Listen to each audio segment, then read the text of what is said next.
Hey collectors, welcome to Star Wars Collected. I'm Jonathan.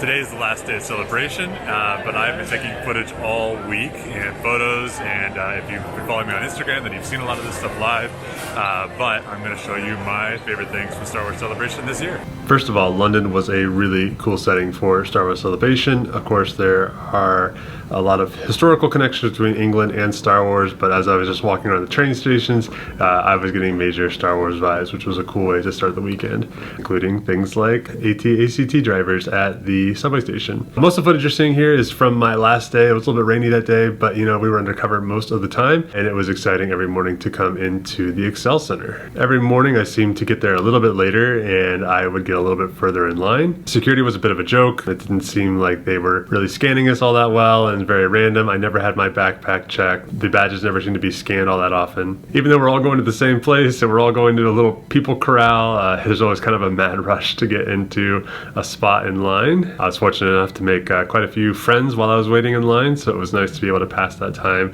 with fellow Star Wars fans. Even had some very talented people that I was standing by. I happened to peek over this woman's shoulder and see her sketching along. Her friends were also artists, and it was really interesting to watch them create their drawings.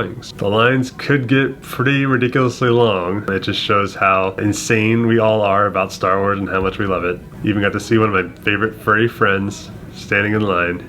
This guy went from being in full costume to basically just down in his little fur pants. I think he was getting warm. And when you finally get to go in, it is an amazing feeling, full of excitement. There wasn't a ton of decorations in the hall, but they had some cool banners up. The floor on the very first day was extremely crowded, uncomfortably crowded, but the other days seemed to be a little bit better as you went. I really like the badge art that they used this year. It was then sort of extrapolated out into the other posters around the area. They had some really cool floor displays. You had this full-size AT-AT. There was also a TIE fighter. Starting off Friday morning, the very first thing I get to do is the Lucasfilm panel. Everything I told you guys about not getting hyped up for panels and don't get too excited, I proved myself wrong in this panel. It was incredible. We had sneak peeks and conversations about Andor. We also had things about the Acolyte, which looks really, really cool, and I'm excited about that one. Jonas gets to play a Wookiee again, a Wookiee Jedi, so he kind of gets to combine his always wanting to be a Jedi with his Wookiee history. Talked a little bit about the Mandalorian, and actually when we were there, they showed us first few minutes of the second to last episode, which was really cool and intriguing, and then they invited us to come back later that night to watch the full episode, so I got to see this episode a little bit early. Skeleton Crew looks interesting. It sort of looks like an Amblin film, which they keep talking about. So got a little bit of Goonie vibes off of it and things like that. Jude Law came out to kind of address the audience. The kids coming out were really cute. There's actually 4 of them, but one was sick that day, but it was cool to see how excited they were. But not a lot of information came out about Skeleton Crew, about, you know, exactly what happens and all that stuff, but excited to see it. The Ahsoka panel, we didn't get a ton of new information about it, but they did release a trailer and then release that publicly, which was cool. The look of Ahsoka, I'm beginning to like more and more. I've always liked Rosario Dawson. I think she's a great actress, but I didn't love how she looked in The Mandalorian. I was so excited to see Sabine Wren. She is my favorite character from Rebels and one of my favorite characters, period. So I'm really excited to see her in live action and really looking forward to hopefully getting that helmet. Hera was a cool look too. I'm interested to see how she is portrayed in this. And not pictured here is also Chopper, so you know, I imagine we're going to get Zeb as well, so we'll have a whole Rebels reunion, which is really exciting. You might remember that in Anaheim there was this really cool Mandalorian experience with all these amazing props. They brought out a lot of these props here, which I kind of thought was maybe leading to something like that, because they kind of talked about how cool it was that they've got all these creatures that they've been building here in England for like a decade or so, but then it didn't really go anywhere. They said they were going to leave them up there for a while for us to go take photos, but then they were kind of gone after that, so kind of a weird moment in that panel. This was fun. They showed us kind of a timeline of where they're telling canon stories at the moment, and then they brought out 3 filmmakers to kind of talk to the audience a little bit, and they revealed that they're adding 2 new eras as well. So we have the Dawn of the Jedi and we have the New Jedi Order. And of course Dave Filoni is going to be taking the Mandalorian story and filling out the New Republic era. I had to get a little photo of the shadow on the wall. It just reminded me so much of Dave Filoni with a little bit Indiana Jones vibe. I just thought it was a fun shadow. And then holy cow, Daisy Ridley came out completely unexpected. It would have been the last thing that I would have expected expected to happen this weekend. I know not everyone's a huge sequel trilogy fan. It's not my favorite set of movies either, but I think the cast was always a solid cast, and I am excited to have Daisy Ridley back, continuing that. And just like other eras in Star Wars, perhaps the next movies will kind of help recontextualize some of the previous material, and we'll end up liking those more fondly. It wasn't that long ago that the prequels were trashed on all the time with absolutely no big fans, and I think a lot of us now see the prequels very differently with things like the Clone Wars, and we can just appreciate that era a little bit more, and I'm sure something like that will happen with the sequel trilogy. Then they gave us a preview of Indiana Jones. I do like Indiana Jones, definitely grew up with Indiana Jones, and Harrison Ford came on and gave us a little video, said he was sorry he wasn't at Star Wars Celebration. I don't believe him for a second, but good to see him. And then they brought out Mads Mikkelsen and Phoebe Waller-Bridge, which I am big fans of both of those, so that was really cool to see. And then they showed us a trailer for it, as well as about 8 minutes or so out of the middle of the movie, which was really cool to see. One negative definitely about Star Wars Celebration this year is that getting out of panels felt a little scary at times. Loved watching kids just randomly all weekend long doing lightsaber battles. And this year's running of the Railroad Hoods was sort of replaced by all the Arcana 5 people doing the one way out chant. They were a lot of fun to be around. I then went to the Andor panel, which was incredible. Really loved Andor. They showed the kind of season 2 preview that they had already shown in Lucasfilm panel again in this, which was great. Glad those people got to see it as well. You guys know that I'm a design junkie and that Doug Chiang is one of my heroes, so it was really cool to get to see him 3 or 4 times this year. So it's really cool to attend a panel with him and Jason Hurley, who are probably 2 of the best creative directors or some variation of that title working in the industry today. They talked in depth about how they work, what their workflow is like, the different people that they get to work with, and what that is like. It's probably a really cool job working with all these super talented people. It's one of the favorite things I get to do in my job as a creative director. One thing that's funny is that the Star Wars Celebration logo that is up and to the left of Doug's head was out of line with all the other ones where it should have been. So in a room full of people who are interested in design, to have that right behind one of my favorite designers nearly gave me an aneurysm. And last year I got to meet Doug Chiang, talk to him a little bit, have a photo with him. That was part of the way that that panel was set up. There were not opportunities like that this year. At the end of this panel, some people kind of tried to like rush the stage a little bit, but unfortunately that wasn't set up that way this year. Then went to another Doug Chiang panel. This one talked a little bit more about the Mandalorian and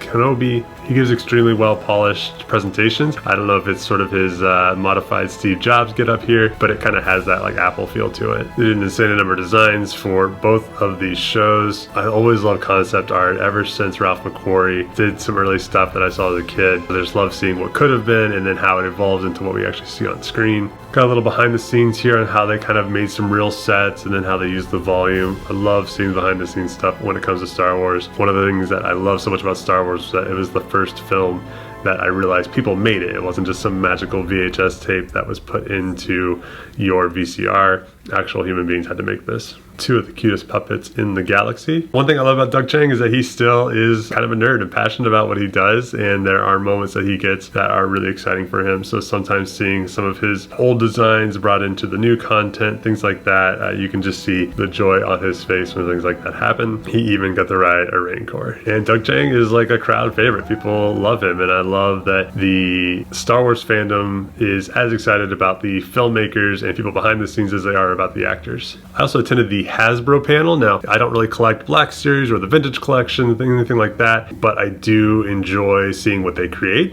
and I do enjoy things like their role-playing things out of the Black Series. Not a lot of reveals this year. I think this one had already been leaked or heavily rumored that they're doing a repaint of the Clone Trooper helmet. Really exciting, except for I've already done one of these on my own, so I'm not sure I'll be interested in that. They also released a new set of Skiff Guard packs, and they actually gave away 2 barges at this panel, which I thought was really generous of them. Now, like I said, I don't really collect the Vintage Collection, but sometimes I will pick up the ships as sort of a cheap model. I do have a version of this on order from MYC, so I will probably skip this one as well, but cool for everyone else. During the Clone Wars 15th anniversary panel, they announced that they're making more Tales of the Jedi shorts, which I'm excited about. This was a really cool panel about people behind the scenes, some puppeteers, some designers, some costume type things. It was really interesting. This graphic was terrible, which I thought was really funny because it was about people who kind of do this for a a living, but that just seems to be how it goes. And I love this idea. So much of our droids are human-based. I love the idea of an alien droid, kind of similar to like what the battle droids are. So there's a lot of stages at Star Wars Celebration. Galaxy stage is one of kind of the overflow stages. I got there early on the day where the Bad Batch panel was going to be, and I decided to try for a standby queue, which I haven't done before. And we were some of the first ones in there and very successful. So from here, we got to watch the Bad Batch panel remotely and got to see all the same previews that they did, which was really exciting. And I would say overall this year, the panels were really, really excellent. The Lucasfilm panel was everything you possibly could have ever wanted out of a panel. I was extremely excited by that one, but a lot of the other ones were great as well. So let's talk about some of the displays that they had at Star Wars Celebration, especially on the floor. These were things that were actually brought in from official Lucasfilm creature design areas, things that were probably made right there in England. And then over in the fan area, you also had some things like this, which is an ATST Raider. It's huge. I don't know how they transported or how they built it, but it's a really cool thing to see. This was over by the live stage here, where they also had another full-size ATST as well. Very impressive, very intimidating. The live stage, of course, is a great place to hang out during the weekend, especially if you're not in a panel or something of that nature. You can see all the stars and filmmakers. They come out there and have conversations. This young lady is in Ahsoka coming up, and she was very passionate on stage and very moved by her comments, so hopefully the fans are very nice to her. Really liked this Hoth display with the Tauntaun and the gun turret and all that stuff. I love that you got a snowtrooper up there, and that just made this display even cooler. It was just a really cool setting to be in. The tank from Rogue One was there, at least a fan-made version of it. The hall was kind of awkwardly set up. Vendors were split between two different halls that were not side by side, but across from one another. But cutting from one to the other, it was always really cool to walk by one of these things, like the giant AT-AT or a TIE fighter. You also have Rey's popsicle speeder out there. Some very simple Home Depot-like parts in the net there, but what a cool looking vehicle. Then we move into the fan display areas with things like these Stormtrooper helmets from The Mandalorian. You have this fun Ewok hanging from the ceiling. This probe droid was incredible. Also saw it later rolling around the floor. My main man, Max Rebo here, laying down the tunes, keeping us all entertained. I love myself some Max Rebo. And then this was like the world's largest R2 unit or something. It was really funny how tall it was. I'm a tall guy, but you can see how it dwarfs all these people walking by it. It was just kind of funny. The droid builders didn't have their own room this year, which I thought was really disappointing, but they still put out one incredible display on the floor. You can just see all the variety and the work that they put into these droids. It is always one of my favorite exhibits. I just wish that they had had a full room to really show it off in. This fan zone area, I always just think is super interesting. All these people get together to build these set pieces or these costumes, and they literally are just there kind of the whole weekend to make us happy. A lot less droids this year rolling around on the floor, which I was surprised about, because anytime I follow anything about droid making or droid building, it seems like for every one American, there's at least one European doing it. So I thought in London we'd have a bigger showing of that. You also had this fan demonstration stage. I caught a little bit of some lightsaber training, and then later on they seem to be showing off 501st costumes. They also had some droid racing, which looks extremely difficult judging by how well or how poorly most of these people were doing at driving these droids. But it's a lot of fun. I work in the auto industry, and I love cars and I love design and all that stuff. So anything that's like a race is always really fun and exciting to me. Someone made the wall from the end of Rebels, which also shows up in Ahsoka. I think this is one of the coolest displays. It was very tall, and I love that they did the raw edges on the concrete. People were taking photos of it the entire weekend long. I love when they take something that was animated and they bring it into real life. So this is a Star Wars collecting channel, so let's talk about some of the cool stuff you could get in the store. They had this really cool mural when you walked in that had a lot of the badge art on it, some of the things that we've seen in the banners outside. Just really cool art this year, and really the celebration part really comes through with all the colors and the lines and things like that. I went into the store Saturday morning. I didn't have a reservation or anything. I just went there very first thing, and it was like zero wait, I think, to get in. By that time, there were some things that were already sold out. And going into this year, there wasn't anything online that I really saw that I was like madly in love with. I did end up picking up another Max Rebo t-shirt. That's what I got last year as well. This one's of course a different style. And I also got this Return of the Jedi shirt that had Asian characters at the bottom, which I thought was pretty cool. And then I ordered the Armor Hammer that I believe is a bottle opener. And they didn't actually have that there in stock, but I ordered online. But other people were finding tons of things that they like, which is really cool. And they had some really interesting and unique pieces, but just nothing that was like really doing it for me this year. And when it was time to check out, they had a ton of people working checkouts, so that was keeping everything going really smoothly. The prop store is always one of my absolute favorite booths to go and visit. They have original pieces from Star Wars that are up for auction or coming up for auction. They had that original TIE Pilot helmet, they had this Princess Leia dress, which is just incredible, and they had a C-3PO head. Then they had a display with all kinds of smaller things, with lightsabers and props, and even something, there was like a little drinking cup in there, all kinds of like little crazy things. I went over and visited the Denuo Novo booth. Denuo Novo is the licensed helmet maker basically for Star Wars. I got to check out all of their new things and some prototype things, and I got to talk to Mark, who is their brand manager, about a lot of the things that they are hoping to bring to the market, things that he's excited about, just some updates on things like the Bo-Katan helmet being like a prototype and some changes he'd like to see before production. Really good conversation and really nice to meet him in person after talking to him via email so often. I'm a big Gentle Giant fan. I think they give you a lot for your money. I love this Akbar. I'm gonna have to get him. Also really enjoyed this Ewok, and there's actually a Chief Chirpa as well, which I don't have a shot of, but would make a great accompaniment to this. I really wish that this Gamorrean guard was a 1-to-1 scale piece because it looks incredible and looked great in my collection. There's also a new Han and Chewie piece. Now they do kind of sit together, but I wish they had made the bases so that they're really connected. I don't collect the busts, but I really wish that they would make all these guys into statues because there's a lot of really cool ones here. And they have some pieces here from Kenobi, kind of showing off that duel in the fire. If you're a collector just looking to start off, I think Gentle Giant is a great place to start because you're going to get some really impressive statues that are not at that sideshow level as far as cost goes. And they have a lot of variety too, whether you're in the prequels or the sequels or the original trilogy, they've got something for you. Jazzwares is a new company to me. It is sort of like smaller type pieces, but they had some really cool items. If I was a kid, I would definitely be collecting these. I had a lot of the Micro Machine type things back in the day. These are sort of like a more detailed, maybe even more accurate to scale version of those. Sometimes I'm looking for a way to get a representation of a ship, and some of my favorite ones here were things like from the Bad Batch, their ship, which I thought was really cool, and then also the ship from Kenobi. There's a couple little play tabs here and there to kind of make them more playable, but overall they look pretty accurate. Of course, in addition to those kind of rare ships, they have a lot of the ones that you know and love. The retail vendors this year seem to be a lot less than what we had in Anaheim and especially Chicago, and the pricing was kind of true to Star Wars Celebration, where things are pretty expensive. I follow the secondary market really closely online, and it's just not a great place to buy something. If it's extremely rare and you have a hard time finding it, period, then the price is going to be what the price is going to be. If you're looking to bring home a really cool memento or something like that, then I understand paying a little bit more for it. But some of these sideshow pieces, these hot toy pieces, are sometimes twice as expensive as they would be online. It is always interesting to see all the variety of things that are out there. Like I said, this is a Star Wars collecting channel,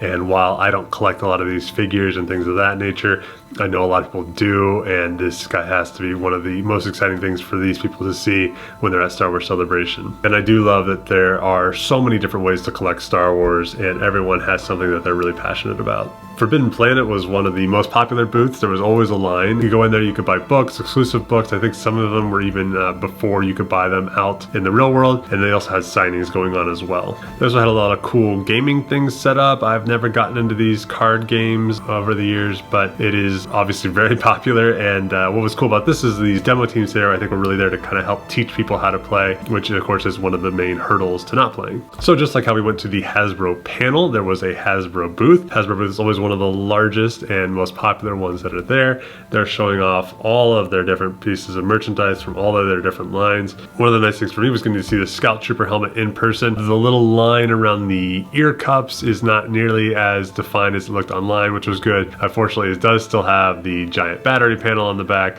which I'm salty about, but I might still end up picking one or two of these up. Also got to see the Clone Trooper helmet in person. Not a perfect mold, but not bad, especially if you're starting off your collection. And the exclusive there was this Revenge of the Jedi Darth Vader.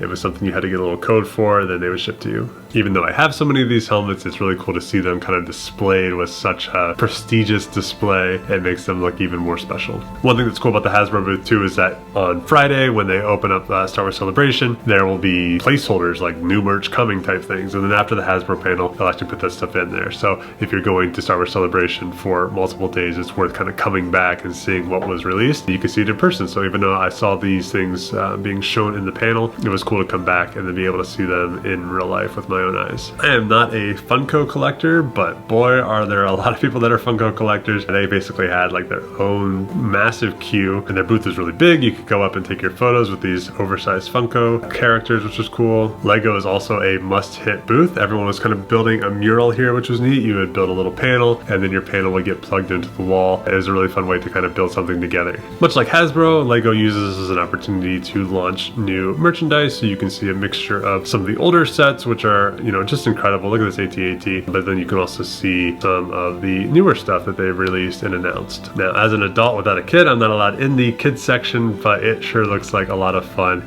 These kids are having a great time, and I'm sure it's a welcomed escape for the parents as well. Heroes and Villains is one of my favorite vendors when it comes to clothing. Every day they had a huge line. I did not buy anything from them this year, certainly not waiting in the line for that, but Heroes and Villains has a website, and I really do like their merchandise. Star Wars Celebration is a great place to pick up some art as well. They have everything you could possibly think of. Someone has done something of your favorite character, I'm sure, and there's just a real cool variety, whether they're at booths on the floor or in this sort of art gallery area where you can see all these different pieces of work hanging up, or they will be in little bins around the area that you can kind of pick through yourself, find that masterpiece that you didn't know you needed. And if you keep walking, then you can sort of walk the floor of the art show where the actual artists, some of the artists have booths set up, and you can actually meet them, and they will, you know, sign your print for you and all these things. It's a really cool opportunity. Obviously, I am a huge fan of Star Wars art and design. Can we please talk about cosplay? Star Wars Celebration always has some of the most amazing cosplay of any of the cons I ever go to. This year I felt like at times it was maybe a little bit lighter than what I've seen in the States, but it is always incredible. The variety is always what gets me. You've got all these, you know, characters from the ones you would expect, and you see quite a few of them, to just extremely niche characters, which, you know, never get cosplayed, but we have such creative fans in the Star Wars fandom that you can't expect them to not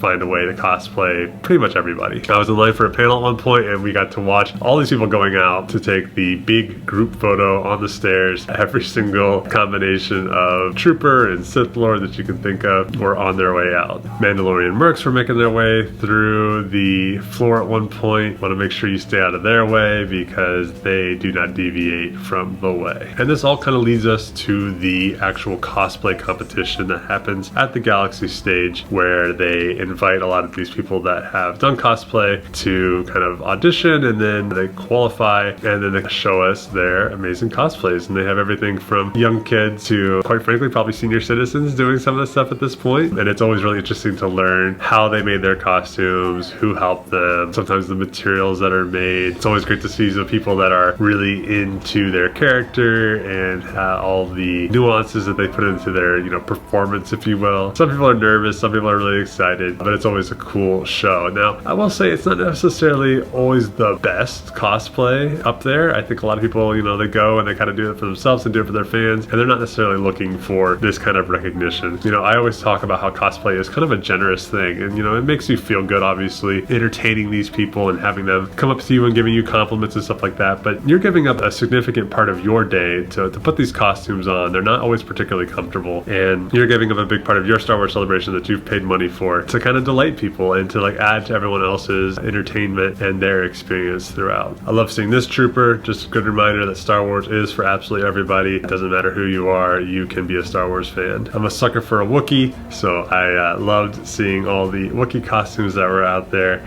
I also love that someone was doing the 501st Trooper from Kenobi, just sort of asking for handouts. I just thought that was super creative. You know, Star Wars Celebration is sort of about this mad rush. People are making their way from one spot to another, just trying to get and see as many things as they can. But I highly encourage you at your next Star Wars Celebration to just sort of pick a spot and stand there, just watching the people go by and kind of letting it come to you for a little bit. You will see a lot of cool, interesting interactions and maybe some costumes that you wouldn't have seen if you had been running around so much. much. So sometimes it makes sense to just sort of sit there. Now this Wookiee right here, after he was done taking a photo of these guys, came up to me and told me he loved my YouTube channel, which made me the happiest you could possibly imagine. I caught up with him a little bit later and talked to him about dressing as Chewie and all that stuff, and it was really fun interaction. The joy that you see when someone sees their favorite character on the floor, I mean, it's kind of like being at Disney World with a bunch of kids or something like that. It's just such a cool thing that fans are kind of doing for fans. All right, guys, so while I love absolutely everything I just talked about, let's talk about my absolute favorite things, which is you guys and the community. I got to meet up with the Hyperdrive, which is a fantastic group that I belong to on Facebook. It was so awesome to meet so many of you guys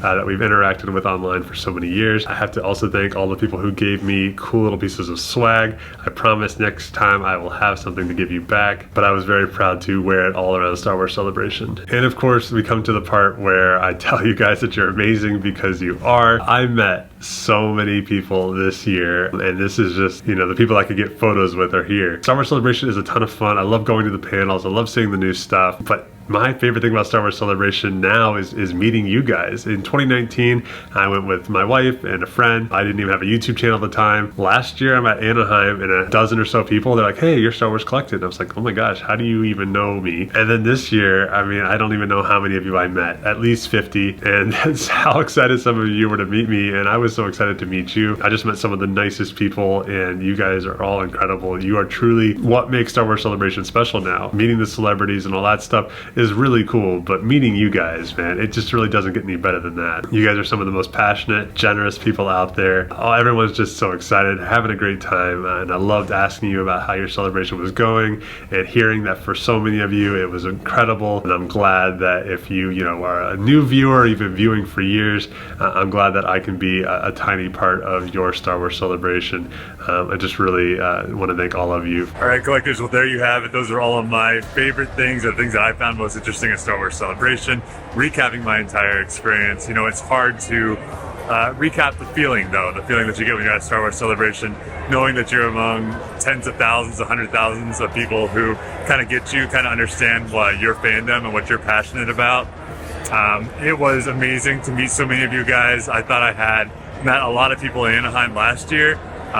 This year, though, I don't know how many people I stopped and took pictures with, and how many people I couldn't even take pictures with because the venue was so busy or we were crossing in line. But oh my gosh, that is by far the best part of Star Wars Celebration. It continues to be that way. There were some great panels. The Lucasfilm panel was stellar and amazing. And just like last year when I kind of left you guys with my final thoughts, last year I talked a lot about, you know, kind of the courage to be yourself, and how Star Wars Celebration is a place that lets you do that. This year, though, what I'm thinking about is I went to film school, and one of the reasons I'm so in love with Star Wars is because Star Wars was the first film that I figured out that people made it, that it was a job that you could have. And I got super interested in the behind the scenes stuff and all those things. And ever since then, you know, I went on to be in film school and all that stuff. I'm now a creative director. But there's always a part of me that still kind of wishes like I was part of Star Wars, right? And that I got to work on Star Wars or something of that nature. But what I've kind of felt this weekend is that I might be a part of other people's Star Wars, that by making videos about Star Wars Celebration, about collecting Star Wars, about being part of the Star Wars YouTube community and on social media and things like that, there were so many of you guys that came up to me and were just so excited to talk to me, and you were wanting to take a photo with me before I even asked to take a photo with you. And to me, that made me feel like I was part of your Star Wars. So in that way, I feel like I'm part of Star Wars. So that's just an amazing feeling to feel this weekend, to feel like you're really a part of such an amazing community. And I just can't thank you guys enough for giving me an amazing Star Wars Celebration. There's about an hour or so left in Star Wars Celebration. Closing ceremonies are happening right now, so we'll see at the end of this video. I'll put down where Celebration is going to be next time in 2025 if they announce it. Who knows? All right, guys, see ya.